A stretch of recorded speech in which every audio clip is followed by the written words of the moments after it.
ശബരിമല വിമാനത്താവളം നമ്മൾ ഏറെക്കാലമായി ആകാംക്ഷയോടെ കാത്തിരിക്കുന്ന ഒന്നാണ്. വിമാനത്താവളം എന്ന് വരും എന്നുള്ള ആകാംക്ഷ എല്ലാവരിലും ഉണ്ട്. പക്ഷേ അതിപ്പോൾ ഉടൻ യാഥാർത്ഥ്യമാകുമെന്നാണ് കേൾക്കുന്നത്. എന്താണ് വിവരങ്ങൾ? ബിൻചേട്ടാ, നമ്മുടെ കേരളത്തിൽ നിലവിൽ 4 വിമാനത്താവളങ്ങളുണ്ട്. അപ്പോൾ 5ാമതൊരു വിമാനത്താവളം എന്തിനാണ് എന്ന ഒരു ചർച്ചയുടെ ബേസ് ചെയ്തിട്ടാണ് ശബരിമല വിമാനത്താവളത്തിൻ്റെ ആശങ്കകൾ നിലനിന്നിരുന്നത്. അതുകൊണ്ട് തന്നെ ശബരിമല വിമാനത്താവളം വൈകുന്നു, ശബരിമല വിമാനത്താവളം ഇനി ഉണ്ടാവില്ല എന്ന രീതിയിലുള്ള ചർച്ചകൾക്കിടയിലാണ് ശബരിമല വിമാനത്താവളം യാഥാർത്ഥ്യമാകാൻ ഇനി ചുരുങ്ങിയ നാളുകൾ മാത്രം മതി എന്നൊരു വാർത്ത വരുന്നത്. 7047 കോടി രൂപ ചെലവിൽ ശബരിമലയോടടുത്ത് എരുമേലിയിൽ ഒരു വിമാനത്താവളം വരുന്നു എന്നതാണ് വസ്തുത. ഗ്രീൻഫീൽഡ് വിമാനത്താവളമാണ്.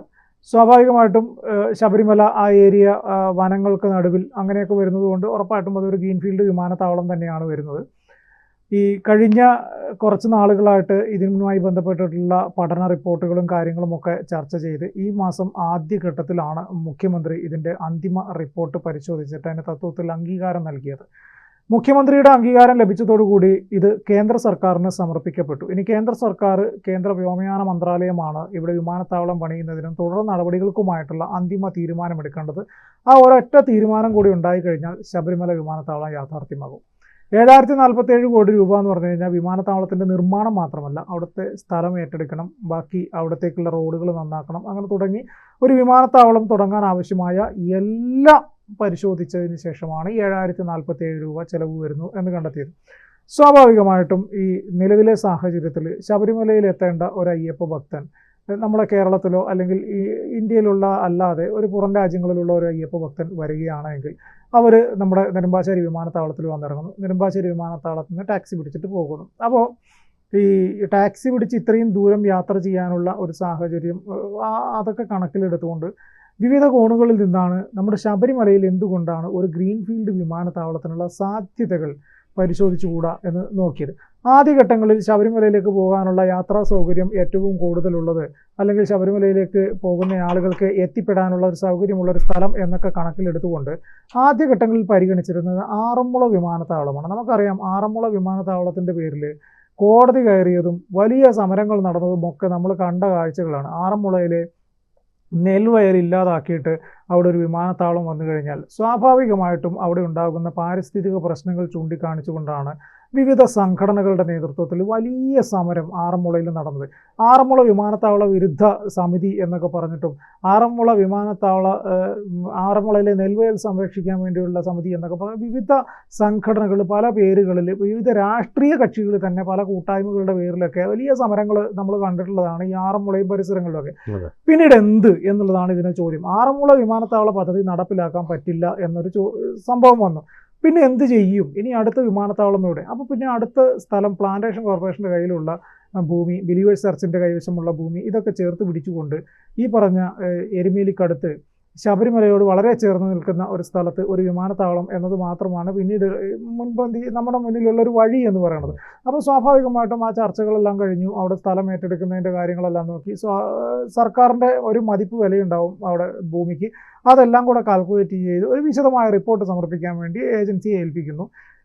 ഏജൻസി ഇവിടുത്തെ സാധ്യതകളെല്ലാം പരിശോധിക്കുന്നു. ഒരു വിമാനത്താവളം നിർമ്മിക്കാൻ പറ്റിയ ഒരു സ്ഥലമാണോ? ഇനി വിമാനത്താവളം നിർമ്മിച്ചു കഴിഞ്ഞാൽ പിന്നീട് എന്തെങ്കിലും ഒരു ബുദ്ധിമുട്ടുകൾ ഉണ്ടാകും. ഇപ്പോൾ കോഴിക്കോട് വിമാനത്താവളത്തിന് വലിയ പ്രതിസന്ധിയുണ്ട്. അതായത് അതിൻ്റെ റൺവേക്ക് നീളം കുറവാണ്. റൺവേക്ക് നീളം കുറവായതുകൊണ്ട് തന്നെ അപകടങ്ങൾക്ക് എപ്പോഴും സാധ്യതയുള്ളൊരു വിമാനത്താവളമാണ് ഈ പറഞ്ഞ കോഴിക്കോട് വിമാനത്താവളം. അതുപോലുള്ളൊരു ബുദ്ധിമുട്ടുകൾ നമുക്ക് ഇവിടെ ഈ ഗ്രീൻഫീൽഡ് വിമാനത്താവളത്തിൽ ഉണ്ടാകുമോ? അങ്ങനെ തുടങ്ങി A to Z കാര്യങ്ങളെല്ലാം പരിശോധിച്ചതിന് ശേഷമാണ് ഒരു അന്തിമ റിപ്പോർട്ട്. ഈ റിപ്പോർട്ടാണ് മുഖ്യമന്ത്രിയുടെ മുന്നിൽ വെക്കുന്നത്. മുഖ്യമന്ത്രി സ്വാഭാവികമായിട്ടും കുറച്ച് ദിവസങ്ങൾ ഈ റിപ്പോർട്ട് പഠിക്കാൻ വേണ്ടിയിട്ട് ഉദ്യോഗസ്ഥന്മാരെ ഏൽപ്പിക്കുന്നു. ഉദ്യോഗസ്ഥന്മാർ ഈ റിപ്പോർട്ടുകളെല്ലാം പഠിച്ചതിന് ശേഷം മുഖ്യമന്ത്രിയോട് ഈ കാര്യങ്ങളെല്ലാം തന്നെ ധരിപ്പിക്കുന്നു. പിന്നെ മുഖ്യമന്ത്രി ഈ ഏജൻസിയുടെയും ഉദ്യോഗസ്ഥന്മാരുടെയും മന്ത്രിതല എല്ലാവരുടെയും ഒക്കെ ഒരു യോഗം വിളിച്ചു ചേർക്കുന്നു. ആ യോഗത്തിൽ ശബരിമല ഗ്രീൻഫീൽഡ് വിമാനത്താവളത്തിന് അനുമതി നൽകുന്നു. ആ റിപ്പോർട്ട് അംഗീകരിക്കുന്നു. ചെലവ് എത്രയാണ്? 7047 കോടി രൂപ. സ്വാഭാവികമായിട്ടും സർക്കാരിൻ്റെ ഭാഗത്തു നിന്നുള്ള എല്ലാ കാര്യങ്ങളും ചെയ്തിട്ട് ഇത് നേരെ കേന്ദ്ര വ്യോമയാന മന്ത്രാലയത്തിന് സബ്മിറ്റ് ചെയ്യുകയാണ്. അതായത് കേന്ദ്ര സർക്കാർ ഇതിൽ ഇനി അന്തിമ തീരുമാനം. ശബരിമല ആയതുകൊണ്ട് തന്നെ വലിയ എതിർപ്പുകളില്ലാതെ കേന്ദ്ര സർക്കാർ ഇത് അംഗീകരിക്കും എന്നാണ് എനിക്ക് തോന്നുന്നത്. അപ്പോൾ 7,047 കോടി രൂപ മുടക്കിയിട്ട് കേന്ദ്ര സർക്കാർ ഇതിൻ്റെ അംഗീകാരവും കൂടെ ലഭിച്ചു കഴിഞ്ഞാൽ ഉടൻ തന്നെ ശബരിമലയിലേക്ക് വിമാനത്താവളത്തിനുള്ള പണി തുടങ്ങും. അങ്ങനെ ശബരിമലയിൽ ഒരു വിമാനത്താവളം യാഥാർത്ഥ്യമാകുമ്പോൾ കൊച്ചിയിൽ നിന്ന് ബിനിച്ചേട്ടനെ പോലെയുള്ള ആളുകൾക്ക് ശബരിമലയിലേക്ക് പോകാനോ ഇനി കൊല്ലത്തെ വീട്ടിലേക്ക് പോകാനോ ഒരുപക്ഷെ വേണമെങ്കിൽ ശബരിമലയിലെ വിമാനത്താവളം ഉപയോഗിക്കാൻ തോന്നും അല്ലേ ബിനിച്ചേട്ടാ? തീർച്ചയായിട്ടും അതെ അതെ. കാരണം ഇതിലിപ്പം ഈ പറഞ്ഞതുപോലെ ഏറ്റവും കൂടുതൽ ആളുകൾ ട്രെയിനിനെയാണ് ഇപ്പോൾ ആശ്രയിച്ചുകൊണ്ടിരിക്കുന്നത്. അത് മാത്രമല്ല ബസ്സിനെയും KSRTC ബസ്സുകളെയുമാണ് ആശ്രയിക്കുന്നത്. പക്ഷേ ഇത്തരത്തിലൊരു വിമാനത്താവളം എത്തുകയാണെങ്കിൽ സ്വാഭാവികമായും ഈ പറഞ്ഞതുപോലെ ഇതിൻ്റെ സർവീസുകൾ എങ്ങോട്ടൊക്കെയാണ് ശരിക്കും പറഞ്ഞിരിക്കുന്നത്, ഇവിടെ ശബരിമലയിൽ നിന്ന് എങ്ങോട്ടൊക്കെയാണ് അതിൻ്റെ സർവീസുകളുടെ കാര്യങ്ങളൊന്നും ഇതുവരെ അന്തിമ തീരുമാനമായിട്ടില്ല. കാരണം വിമാനത്താവളത്തിന്റെ പണി തീർത്താൽ മാത്രമല്ല നമുക്ക് അതിന്റെ സർവീസുകൾ അതെ അതെ അതെ എന്തായാലും എന്റെ കാഴ്ചപ്പാടിൽ മലേഷ്യ എന്നൊരു സർവീസ് ഉണ്ടാവും. കാരണം ശബരിമലയിൽ നമ്മൾ ഡ്യൂട്ടി ചെയ്യുന്ന കാലങ്ങളിൽ മുഴുവൻ കണ്ടിട്ടുണ്ട് മലേഷ്യയിൽ നിന്ന് കുറേ അയ്യപ്പ ഭക്തന്മാർ വരുന്നത് കണ്ടിട്ടുണ്ട്. അപ്പൊ ആ ഒരു സാധ്യത എന്തായാലും അവർ തള്ളിക്കളയാൻ താല്പര്യം. അതെ അതെ. ഈ തമിഴ്നാട്ടിലും കർണാടകയിൽ നിന്നുമാണല്ലോ ഏറ്റവും കൂടുതൽ മറ്റ് സംസ്ഥാനങ്ങളിൽ നിന്ന് വരുന്ന, ആന്ധ്രാപ്രദേശ് അവിടെ നിന്നൊക്കെയാണല്ലോ വരുന്നത്. അപ്പോൾ സ്വാഭാവികമായും ഇവരൊക്കെ തന്നെ, അതായത് ഇപ്പോൾ ഈ വിമാനത്താവളം അതിൻ്റെ സർവീസ് തുടങ്ങിയാൽ ഈ ശബരിമല സീസണിൽ മാത്രമായിരിക്കുമല്ലോ ഇതിൻ്റെ സർവീസ് സ്വാഭാവികമായി ഉണ്ടാവുക. പിന്നെ ഈ 1-ാം തീയതി മുതൽ 5-ാം തീയതി വരെയുള്ള ദിവസങ്ങളിലും ഒരുപക്ഷെ ഉണ്ടായേക്കാം.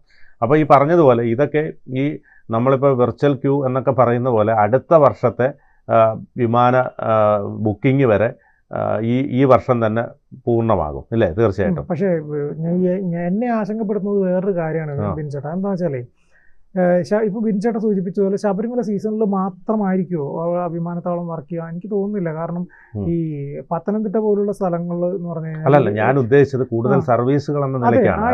അതിനകത്ത് വേറൊരു പ്രശ്നം എന്ന് അറിയോ, കൂടുതൽ സർവീസ് എന്ന് പറയുമ്പോഴും ഈ അവിടെ വിമാനം വന്നു പോയി ഇല്ലെങ്കിൽ വിമാനത്താവളം നഷ്ടത്തിലായി പോയി. ഇപ്പൊ കണ്ണൂർ വിമാനത്താവളം നഷ്ടത്തിലാണ്.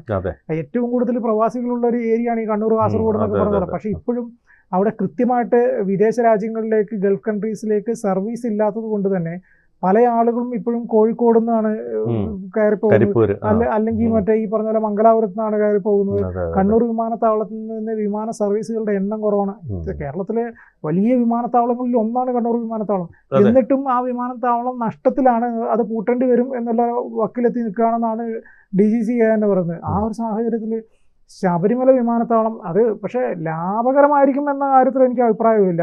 പക്ഷെ ആ സമയത്ത് നടത്തിക്കൊണ്ട് പോകാം എന്ന് മാത്രം കണക്കാക്കിയിട്ടാണെങ്കിൽ ഓക്കെ. അല്ലാണ്ട് ശബരിമല വിമാനത്താവളം എപ്പോഴും ലാഭത്തിൽ ബിസിനസ് അല്ല. നമ്മളിപ്പോൾ ഈ വന്ദേ ഭാരത്, കൊച്ചി മെട്രോ ഇതൊക്കെ ആദ്യം വരുന്ന സമയത്ത് എല്ലാവരും പറഞ്ഞെന്തോ ഇതൊക്കെ നഷ്ടത്തിൽ പോവും, ഇതെല്ലാം പോക്ക എന്ന് പറഞ്ഞു. പക്ഷെ വന്ദേ ഭാരതിൽ ടിക്കറ്റ് പോലും കിട്ടാനില്ല. മെട്രോയിൽ നമ്മൾ കയറിയുള്ള അവസ്ഥ അറിയാം, നിന്ന് തിരിയാൻ നേരമില്ലാത്ത തിരക്കാണ്. ഏത് സമയത്ത് ഉച്ചയ്ക്ക് പോയാൽ പോലും നല്ല തിരക്കാണ്. അപ്പോൾ ഈ പറഞ്ഞതുപോലെ ഈ വിമാനത്താവളം വന്ന ഈ കർണാടകയിലും ആന്ധ്രയിലും തമിഴ്നാട്ടിലും ഒക്കെ ഉള്ള 1 ലക്ഷക്കണക്കിന് രൂപയാണ് ശബരിമലയിൽ കൊണ്ടുവന്ന് തള്ളുന്നത്. അപ്പോൾ സ്വാഭാവികമായിട്ടും അവർക്കൊരു വിമാനത്തിൽ ടിക്കറ്റ് എടുക്കുന്നതിനൊന്നും ഒരു ബുദ്ധിമുട്ടും ഉണ്ടാവില്ല. അപ്പോൾ അടുത്ത വർഷത്തേക്കുള്ള ടിക്കറ്റ് ഈ വർഷം തന്നെ അവർ ഉറപ്പാക്കി വയ്ക്കും. അതുകൊണ്ട് തന്നെ ഇതിൽ സാമ്പത്തികമായി യാതൊരു നഷ്ടവും ഈ വിമാനത്താവളം വഴി ഉണ്ടാകില്ല എന്നാണ് എൻ്റെ ഒരു വിശ്വാസം. കൂടുതൽ വാർത്തകളും വിശേഷങ്ങളും നിങ്ങളിലേക്ക് എത്താൻ ABC മലയാളം സബ്സ്ക്രൈബ് ചെയ്യുക, ബെൽ ബട്ടണും അമർത്തുക.